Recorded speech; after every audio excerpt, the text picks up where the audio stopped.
O Senhor esteja convosco. Ele está no meio de nós. Proclamação do Evangelho de Jesus Cristo segundo Marcos. Glória a vós, Senhor. Naquele tempo, Jesus saiu da sinagoga e foi com Tiago e João para a casa de Simão e André. A sogra de Simão estava de cama, com febre, e eles logo contaram a Jesus. E ele se aproximou, segurou sua mão e ajudou-a a levantar-se. Então a febre desapareceu e ela começou a servi-los. À tarde, depois do pôr do sol, levaram a Jesus todos os doentes e os possuídos pelo demônio. A cidade inteira se reuniu em frente da casa.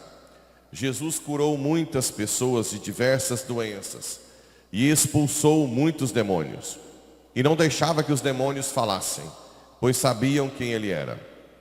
De madrugada, quando ainda estava escuro, Jesus se levantou e foi rezar no lugar deserto. Simão e seus companheiros foram à procura de Jesus. Quando o encontraram, disseram: "Todos estão te procurando." Jesus respondeu: "Vamos a outros lugares, às aldeias da redondeza. Devo pregar ali também, pois foi para isso que eu vim." E andava por toda a Galileia, pregando em suas sinagogas e expulsando os demônios. Palavra da salvação. Glória a vós, Senhor. Caríssimos irmãos e irmãs, rádio ouvintes que nos acompanham pelas redes sociais. Olha que bonito esse trecho aqui da carta aos Hebreus. Visto que os filhos têm em comum a carne e sangue, também Jesus participou da mesma condição, para assim destruir com a sua morte aquele que tinha o poder da morte, isto é, o diabo, e libertar os que por medo da morte estavam a vida toda sujeitos à escravidão. Pois tendo o próprio sofrido ao ser tentado, é capaz de socorrer os que agora sofrem tentação. Aqui está dizendo o seguinte: Deus poderia ter o salvado com o poder dele. Ele pode tudo. Ele criou tudo do nada. Mas criar e redimir desse jeito, só com poder, não mostraria o amor. Nós teríamos sempre dúvida se Deus nos ama ou não. Mas Deus quis nos salvar por dentro. Entrou na nossa miséria, não no pecado, mas na nossa limitação, nossa dor, sofrimento, morte. Assumiu a condição humana, quis entrar lá no cerne do problema. Uma coisa mais ou menos assim, se eu sou um cara muito rico e tenho uma família no lixo ali, no barraco, passando fome, lá com um monte de água suja, eu posso chegar aqui de longe e dizer: fulano, eu te dou tanto, resolve isso para mim. Certo? Não é uma coisa ruim, está ajudando a família, pelo menos. Nem isso a gente acha fácil hoje. São poucos os que fazem isso. Mas eu posso também ajudar financeiramente, mas chegar lá, pegar um menino sujo no braço, né? Dizer: eu amo, ficar com eles um pouco, gastar o meu tempo com eles, conquistar a amizade deles, conquistá-los no amor, ir lá no outro dia de novo, depois 2 dias, chamá-los para comer junto em algum lugar e falar, né? Entrar na história por dentro é algo muito diferente do que simplesmente de longe resolver.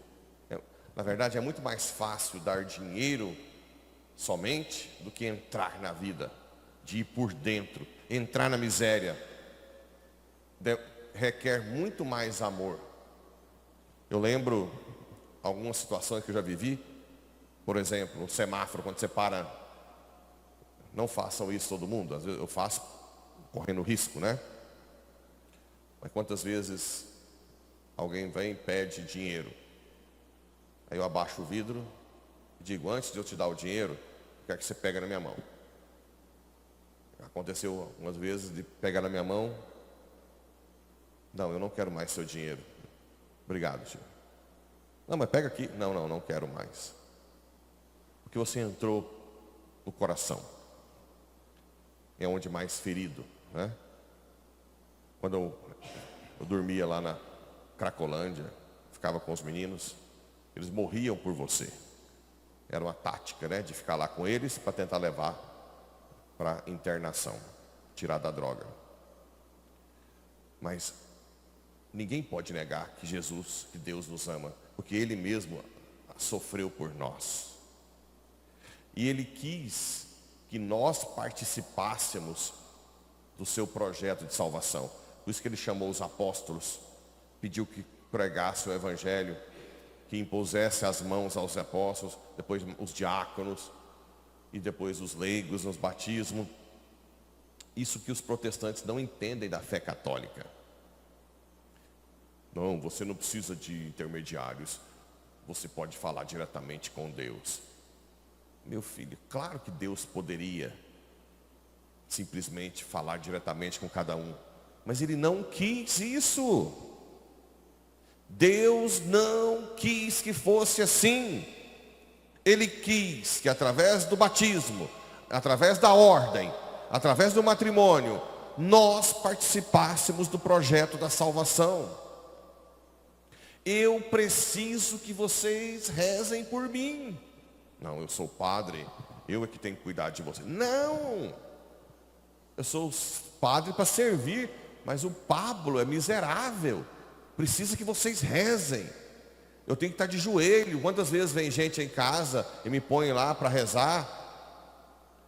Nós precisamos da oração do mais humilde. Deus quis precisar do padre para celebrar a missa. Sem sacerdote não tem Eucaristia, que nós falamos ontem. Ele poderia muito bem salvar sem isso, mas Ele quis. Ele quer que nós participemos. Aquilo que você pode fazer na igreja, na família e no seu trabalho, como batizado de evangelização, ninguém vai fazer no seu lugar. Ah, padre, mas faz? Não. Os talentos que Deus te deu são únicos. Se você não colocá-los em prática, vai ficar sempre aquela lacuna. Assim como se eu deixar de ser padre, muitas almas vão ser condenadas pela minha omissão. Não, mas pode trocar de padre. Cada um é insubstituível no projeto de salvação. Porque Jesus quis isso. Ele assumiu, Ele fez a nossa carne ter poder. Os santos no céu. Eu acho engraçado assim. Muita gente fala assim, não, pode rezar para os santos, mas quem tem poder é Jesus Cristo. Sim, quem tem poder é Deus. Mas Deus deu poder para os santos. Porque quem é fiel aqui participa da divindade. Claro que a fonte sempre é Deus, mas os santos têm poder pela intermediação, sim, mas tem, Deus quer. Os santos participam da divindade. Quantos e quantos milagres de Santa Rita, de Santa sei lá o quê? Santo Antônio, São Sebastião, Santa Mônica, São José, quantos e quantos milagres. Santa Teresa d'Ávila diz que nunca foi. São José tem o poder. Claro que a fonte primeira é Deus, mas Deus quer honrar São José que carregou o filho dele no colo. Deus nos leva a sério. Parece que a gente tem que sempre justificar. Não, porque a gente fala com o santo, mas é Deus que tem poder. Não, Nossa Senhora não tem. Nossa Senhora é rainha do céu e da terra. Ela foi criatura, mas hoje ela está lá, reinando, com poder dado por Deus, sim. Sim. Uma dona de casa, que muita gente tem vergonha de falar que é dona de casa. Hoje é rainha do céu e da terra. Não, a mulher tem que ser padre. Está faltando muito empregos para a mulher, deputada, tem que ser diaconesa. Pelo amor de Deus, que bobagem. Nossa Senhora sendo mãe de família, esposa, hoje é rainha do céu. Que ideologia é essa? Que coisa? Que nós estamos vivendo? Eu sou padre, vou lá no céu, eu vou ter que beijar os pés de Nossa Senhora, honrá-la, ela é minha rainha. Então nós temos que parar com esses mimimi, esses dramas, né? Deus quis precisar de nós, e nós somos muito importantes no projeto de salvação. Deus não precisa de ninguém, se não precisasse, para que Ele chamou os apóstolos? Para que Ele deu o Espírito Santo? Para que Ele deu o poder do que ligares na terra, ligarei no céu? Ele poderia muito bem ter salvo de boa. Por que Ele quis se encarnar? Por que Ele quis sofrer na cruz? Pois tendo sofrido ao ser tentado, Ele é capaz de compadecer de nós. Quando você comunga a Eucaristia, você não está comungando um ser poderoso de longe. É alguém que provou de todo o nosso sofrimento, que sabe o que você está passando, que entende o seu drama, que está do seu lado. É alguém que tem força para te dar ânimo. Vai, aguenta, porque eu aguentei, eu te dou força, vamos lá, vai dar certo. A cruz é o caminho. Não é alguém distante, que a gente tem dúvida se ama, porque Ele amou mesmo, foi por dentro. E Ele quer precisar sim. Eu preciso acordar cedo para celebrar a missa, sim. Eu preciso. Essa semana, ontem mesmo, eu descobri de um caso que eu demorei a fazer a unção dos enfermos e faleceu. Meu coração está partido, né? Até vou colocar na missa de novo aqui o Jonas. Eu tenho que confessar, porque na hora que pedi, porque era longe, né? Lá na Ponte Pedra. Mas na hora que pede, tem que ir. Faz falta sim a unção. Faz falta. Eu tenho que ir lá. Eu tenho que confessar quem quer. Eu preciso. Não, mas Deus, confessa diretamente para Deus. Não foi isso que Deus pediu. E quando você confessa só para Deus, que garantia você tem que você foi absolvido? Na confissão você tem garantia. Deus colocou alguém para dizer, você foi absolvido dos seus pecados. E quando você está confessando diretamente para Deus? E a graça sacramental? A presença de Cristo na história? Então, na verdade, não, as almas estão dormindo. A alma não dorme, criatura. As almas do purgatório, olha que belo. Elas estão se purificando e podem interceder por nós. Elas não podem pedir para elas. Os do céu, estão no céu, podem pedir para nós. Nós podemos pedir para a alma do purgatório. Nós podemos pedir um para o outro. Porque Deus quis valorizar cada um de nós. Essa é a comunhão dos santos da igreja. A coisa mais bela. Aí hoje em dia, a gente tem que ficar justificando. Não, é porque a gente reza, mas é Deus que tem poder. Não, tem santo, mas é Deus que tem poder. Mas esse Deus que tem poder quis isso. Ele quis que Nossa Senhora dissesse sim. Ele criou tudo do nada. Jesus poderia ter descido prontinho. Mas Ele não quis, uai. Essa fé protestante é de um Deus que não ama. Um Deus impessoal. A fé católica da comunhão, de que um precisa do outro, sim, é a fé de quem ama por dentro, de quem suja as mãos. Jesus não é sujo, mas ele entrou na nossa miséria e transformou cada um de nós em importante. O que os pais não sabem, não educam os filhos na fé, ninguém lá fora vai educar no lugar. Eles vão sempre ter uma deficiência na sociedade. Porque Deus quis que uma criança estivesse nas mãos dos pais, para os pais levarem para o céu. Não, mas depois a criança cresce e fala diretamente com Deus, mas vai ficar com aquela deficiência. O que eu como padre não faço bem feito, vai ficar aquela deficiência que eu deixei de fazer, para a salvação da pessoa. Não, mas depois a pessoa, não, depois vem outro padre melhor, não, vai ficar. Fica, porque Deus leva a sério cada um de nós. Nós temos que botar isso na cabeça. Deus nos leva a sério. E na verdade, nós justificamos a coisa mais bela que a igreja tem. A comunhão dos santos. É entender que Jesus entrou, que levou cada um de nós a sério. Que a sua palavra, a sua evangelização onde você trabalha, a sua família, tem poder sim. Ah, mas é Deus que tem poder toda hora. É Deus que tem poder. Nossa Senhora. Quando um pai, que nem onipotente é, manda o filho negociar alguma coisa, o filho não leva o poder do pai? Leva. Está autorizado lá, no nome do meu pai, eu vou negociar. O pai dá uma procuração para passar a escritura. Preciso do... Não, mas aí toda hora você está lá. Não, mas quem tem poder é meu pai. Toma a procuração. Mas quem tem poder é o pai dele. A procuração está na mão. Para que ficar toda hora justificando isso? Agora Deus, que é onipotente, Ele dá o poder para São José, tudo lá. Ele dá o que Ele quiser. Vai, meu filho, faz milagre. Não, mas o poder está em Deus, não é São José. Nossa. Deus quer que ele seja grande. Deus quer que os santos sejam gloriosos. Ele dá o poder. Ele dá a procuração do poder. É isso. Simplesmente assim, né? O Evangelho.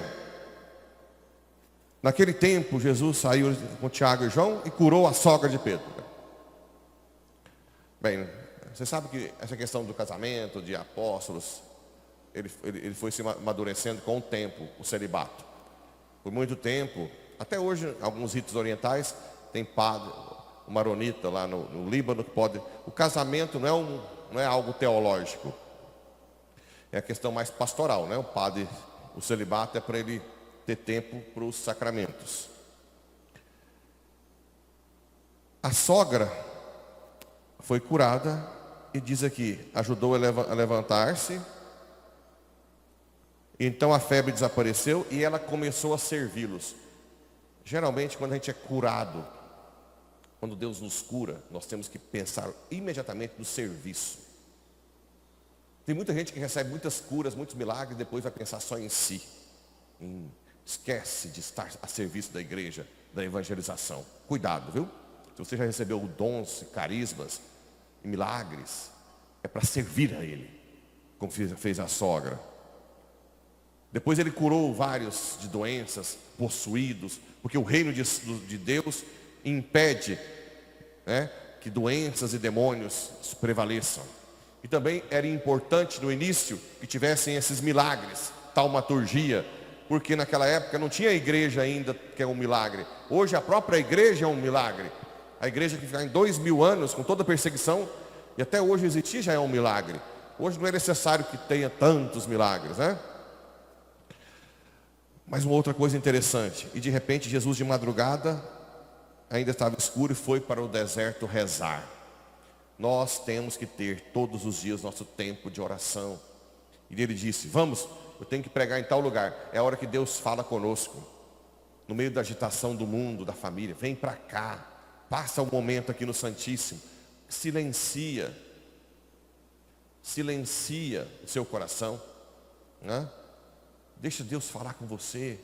Deixa Ele te guiar. Jesus mostra claro aqui, ó, de madrugada, quando ainda estava escuro, Jesus se levantou e foi rezar no lugar deserto. Olha que belo. E não é teatro, é porque a natureza humana de Jesus é a mais perfeita humanamente. E qual que é a natureza humana mais perfeita? Aquela que mais se reconhece dependente de Deus. Porque nós nascemos para Ele primeiro, depois para as outras coisas. Quem não dá prioridade a Deus vai ser sempre um frustrado lá fora. Sempre. Então aqui, mais esses ensinamentos. A cura, a graça que nós recebemos é para servir. Porque Deus precisa de cada um de vocês. Eu disse que Deus não precisa de gente ciumenta e enjoada na igreja. Os enjoos, ciúme, inveja, se tirar fora não faz falta nenhuma. Mas Deus precisa da santidade de vocês na igreja. Uma pessoa santa na igreja é insubstituível. Uma pessoa santa na família é insubstituível. Uma pessoa santa no trabalho é insubstituível. É insubstituível. Hoje de manhã, acordei com um áudio de um médico em Salvador, dizendo que um lá estava decepcionado com a igreja, e ele falou que precisava da igreja, e quando ele disse que não é todo mundo que precisa da igreja, ele não conseguiu continuar. E se ele está em pecado mortal? Ele disse, não, pecado mortal não, mas você deveria dizer que só quem não tem culpa pode ser salvo inconscientemente pela igreja. Mas decepcionar com o padre, mesmo que eu seja você descobre uma coisa terrível minha amanhã, sei lá, qualquer coisa grave. A igreja não tem nada a ver. Eu que não quis seguir a igreja. Vocês têm que separar as coisas. Ser humano erra. Tem gente no meio a igreja é um hospital. Nas missas domingo, não, padre, eu vejo cada um naquela igreja. Graças a Deus que você vê gente pecadora aqui, uai. Se não tiver pecador aqui, para que serve igreja? É a mesma coisa você falar assim, nossa, estou vendo no hospital um monte de gente doente. Para que serve o hospital? A igreja é um hospital da alma, ou não? Tem que ter gente doente mesmo, é pecador. Não, padre. É engraçado. Eu não gosto nem de ver, porque muita gente pior do que eu lá. Ótimo, né? Ótimo. Nossa, a igreja tem que estar cheia de pecador, uai. A começar do padre. Nós vamos ser redimidos por ela a cada dia. Então nós temos que parar com essas coisas na cabeça, esse trem, né? Bem, que Jesus nos dê juízo, que Nossa Senhora nos dê humildade para entender esse mistério. Porque é difícil. Nós que é uns reborréia, que não está com nada, quer ser grande coisa, é difícil entender um que é Deus que faz isso. Dá um nó na cabeça. Né? Nós que não serve para nada, vai morrer lá. Nós não servemos para nada sozinhos, né? Deus pode fazer muita coisa em nós. Como é que a gente vai entender um Deus que faz isso? Que se faz pela Eucaristia, que criou o universo? Dá um nó. Mas é esse o Deus que existe. O Deus que veio por dentro, para salvar a gente por dentro. E valoriza cada ato seu, sim. E você precisa de rezar para os outros, sim. E precisa de padre, sim. É esse Deus que criou o universo e quis a salvação assim. Que Ele nos ajude a ser fiéis. Assim seja.